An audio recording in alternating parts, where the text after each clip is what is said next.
Hey, this is TJ with the YouTube channel Better Health Today and ADHDawareness.com. I'm going to talk about ADHD and nutrition or diet.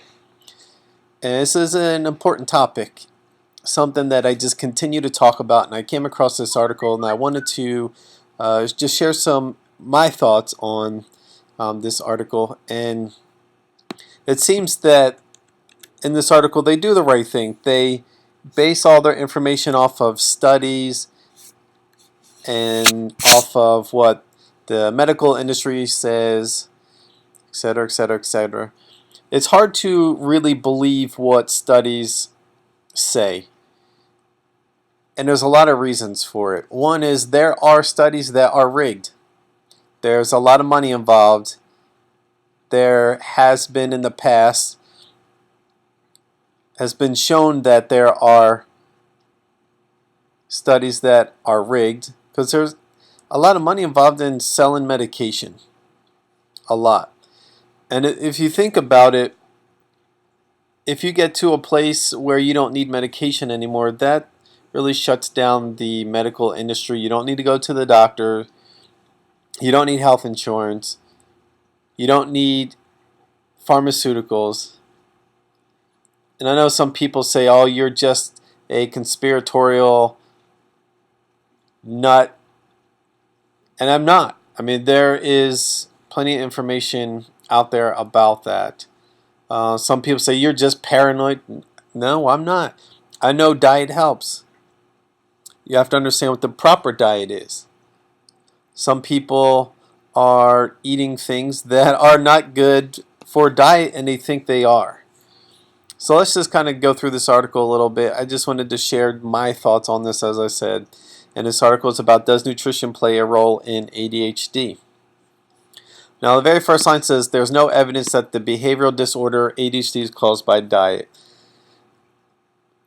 Everyone gets caught up in cause and cures. My thing is not about what causes ADHD. I'm more concerned with what is causing symptoms to be so out of control that we can't function. I've lived with ADHD all my life. I know when things work or don't work, and I know that diet helps way more than what they will tell you. But the problem is, if you go off of the government standard for the diet, SAD, Standard American Diet, you're going to have a lot of problems.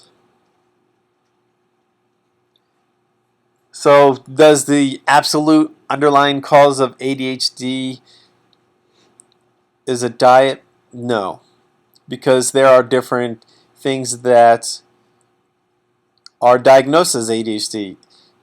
If an individual is in a car accident, bang their head up really bad, then they start having problems focusing and attention issues, and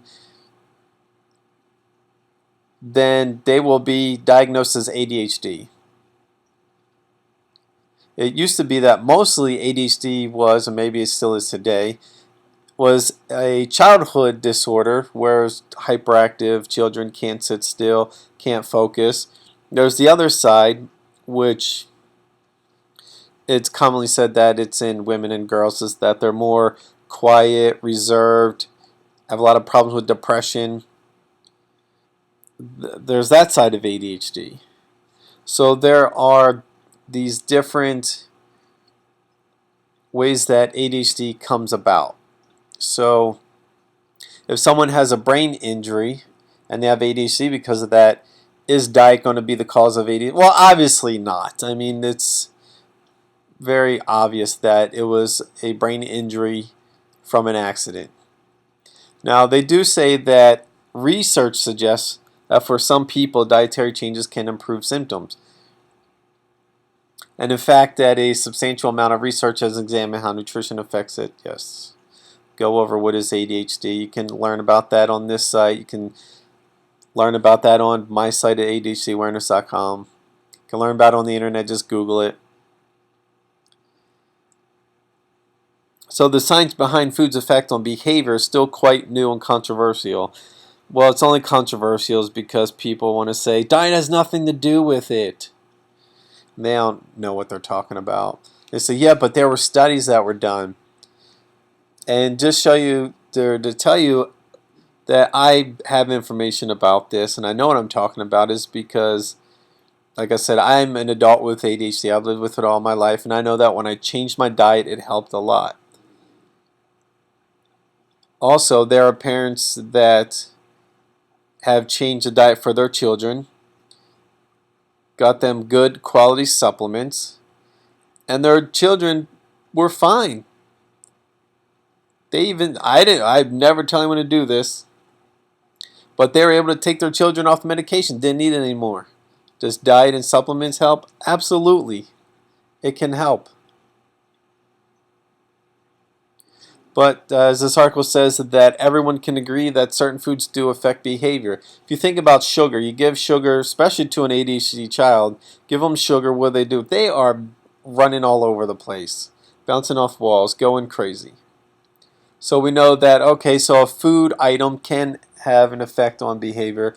And they mentioned that caffeine can increase alertness, but for people with ADHD, caffeine can slow them down, can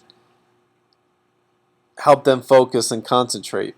So on one hand, caffeine can cause people to speed up, to have more energy, have that boost. On the other hand, it can help a set of people slow down. And this is that alcohol and chocolate can affect mood. And nutritional deficiencies can also affect behavior. So this goes into diet as well.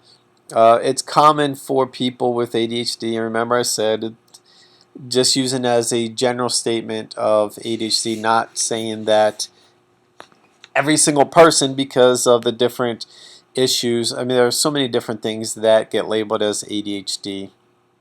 And I'm just going off of the general diagnosis of what most of the population has ADHD, with the hyperactivity or with the impulsivity or with the attention issues or the quiet, reserved, depressed person. So what I'm going off of is what I believe is the majority of people have a diet and nutritional issues. So nutritional deficiencies can also affect behavior. So magnesium is a big one. Omega-3 fatty acids is a big one that's needed. B vitamins. So just getting all the vitamins, all the minerals, all the amino acids, all those are extremely important and are things that can completely change a person's life with ADHD. I also believe that a lot of people with ADHD are hypoglycemic. Means they have low blood sugar issues, and they will have carbs, or simple or complex carbs. Simple carbs can make the blood sugar spike really fast and then cause hyperactivity problems and concentration problems, and just can't sit still. And they go to school from eating cereal for breakfast or pancakes or something like that, and then they're all amped up at school and they can't do well, but then they're going to crash because their blood sugar is going to come down, and then they're going to be moody, have the mood swings, they might be depressed, still can't concentrate, can't focus. So this one study concluded that a supplement of essential fatty acids, vitamins, and minerals led to a significant reduction in antisocial behavior compared to a placebo. And I just want to say that results speak for themselves when a lot of parents are, and even adults like myself, are doing these changes. They can see that, man, I feel better. I can function. This is pretty amazing. Don't need to do a study to figure this stuff out when people are getting their own results.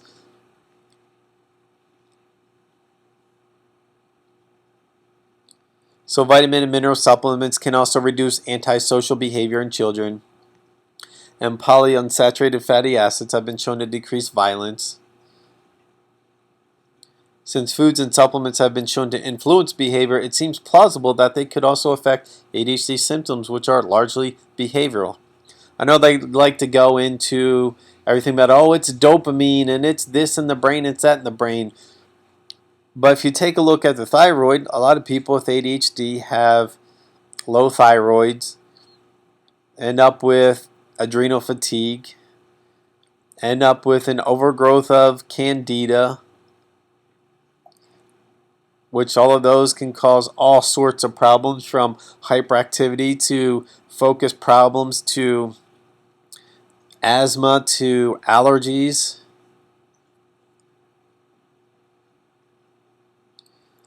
So then they go into talk about studies with supplements. So as I mentioned, amino acid supplements. My friend Deborah Merlin, we've talked about this. She talks about it. It's in her book that she had twin boys, and one of them had severe behavioral problems. She did some blood tests on him, not her herself, but had blood tests done.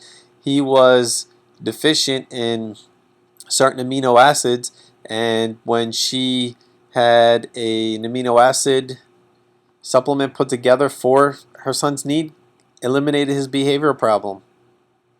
It's also common that lead in the body can cause behavioral problems, and I've been seeing in the news lately where some various cities have very highly toxic amounts of lead in the city water. People using it to bathe, to drink, to cook, to wash dishes, and people getting too much lead in their body. So amino acids, vitamins, and mineral supplements. I've taken, when I first started looking into this, took vitamin and mineral supplements. Completely changed my life. Completely changed my life. But then I had to start working on my diet because I was still having some issues, and it was because I had too many carbs in my diet and not enough protein, and I didn't really understand all that. So having hypothyroid, having hypoglycemia, having adrenal fatigue, being tired, and now over the last year or so I've been working on an overgrowth of candida, just not getting the good bacteria into my body, which helps with digesting foods. There's so many issues. I take digestive enzymes. My digestive system isn't working all that well, but I'm diagnosed as ADHD, and I've got all these other issues going on. When I get blood tests, I'm like, oh, your blood tests look fine. Everything looks great. And did you know that Adderall, I was reading the other day on my website about the good and bad effects of Adderall. If you have hypothyroidism, do not take Adderall. So I go to my site and I search for good and bad.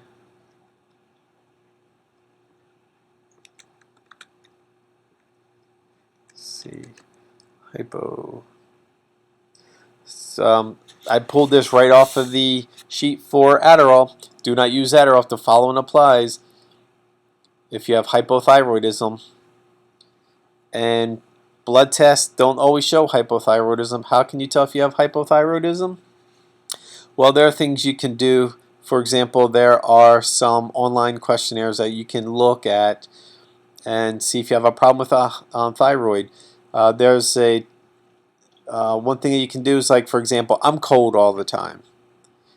So that is one symptom of hypothyroidism. I've been like that all my life. I've always come from the outside wearing a coat, and I keep the coat on in the house. Sensitivity to temperature change, hot or cold. Like, I'm extremely sensitive to cold. I have a hard time with it. Even if someone has a cold hand, they touch me, it's extremely painful. Ringing in the ears, another symptom of hypothyroidism. You can do a temperature test. So first, wake up in the morning, take your temperature before you get out of bed. For women, it's a little bit different because you got to do it depending on the time of the menstrual cycle. But you just take your temperature. What they say is just do it under your arm, just in case you have some type of fever or infection that might make your mouth temperature hotter. And if it's under, I believe, 97.3 in the morning, then it's possible that you have a underactive thyroid. And guess what? Every time I take my temperature in the morning, it's always below 97.3. Always. So I just wanted to show you this, that people, you got ADHD, take Adderall, but if you've got hypothyroidism, they say don't take it. What are the problems being caused by this? Omega-3 fatty acids, extremely important for people with ADHD. And this says here that omega-3 fatty acids plays an important role in the brain. Children with ADHD generally have lower levels of omega-3 fatty acids than children who don't. Clear, very clear. I've been saying this stuff for a very long time. Very long time. And here we've got studies that prove this. And some people question me like, you're not a doctor. You don't know what you're talking about. You shouldn't be telling people this stuff. So the lower the omega-3 levels, the more learning and behavioral problems. Right here, I mean, do you, like, they've got their citations. This one comes from the government. So it's not supporting. It's not surprising that these studies are showing this. Omega-3 fatty acids appear to help improve task completion and inattention. Additionally, they decrease aggression, restlessness, impulsiveness, and hyperactivity. I mean, doesn't need to be any more clear than this. Now there's the elimination, where what you do is you take things out of the diet, get down to a real basic diet, and then see how you or the child is, and then just add things back in. So add one thing back in, and how does the child act? For example, if I eat eggs too often, I don't know what it is. I just have an issue where I just start having like really bad concentration and focus problems, and I get extremely spacey. Don't know what it is. I mean, eggs are a good food, but I do cage free and antibiotic free and all that. I get the best eggs that I can, and I still have issues with it. So food additives, get rid of all the chemicals. Try to do your best to eat the best foods, the non-GMO and organic foods. I know there's a lot of controversy around that, but artificial colors, preservatives, you just got to get away from this. Get rid of the sugars, like I said, artificial sweeteners. Get into having the right amount of protein mixed with raw vegetable protein with animal protein, and eat cooked vegetables with raw vegetables. That is the best thing to do. So overall, I think this article is very good. While they try to stick with being scientific, which is good, having the sites to their sources, they provide a lot of really good information. One of the issues is that it seems to me like in the intro, I don't know if they're just trying to protect themselves or what, but pushing the medication. Got to do the medication, and diet probably won't work or may not work. But overall, they provided a lot of good information. And the elimination that Dr. Feingold discovered about food effect and behavior. And so there are people who are having really good success with the Dr. Feingold diet, which most of the stuff that I teach is very similar to what he says, what people end up finding that they should eat. If you want to learn about natural supplements, I've got a free course here that you can check out. You just go to my site, click on natural supplements, and you can sign up, and I'll teach you all about health, enzymes, digestion. I mentioned some things with low thyroid, the adrenal glands, enzymes, overgrowth of candida. So a lot of those things I talked about, I discuss inside of here of just some things that you can you can do to help your body with those. So thank you for taking the time to go through this and listen to my thoughts on this. And visit me at ADHDawareness.com, and like to hear from you and see what your thoughts about this are. So if there's comments below, leave a comment of your thoughts. And if you're listening to this and you just want to be negative and say how I don't know what I'm talking about, and you just want to be mean, you just want to be disrespectful, don't leave a comment. Please don't bother, because I'll just block you. I don't appreciate that. Just move on. Otherwise, have a great day.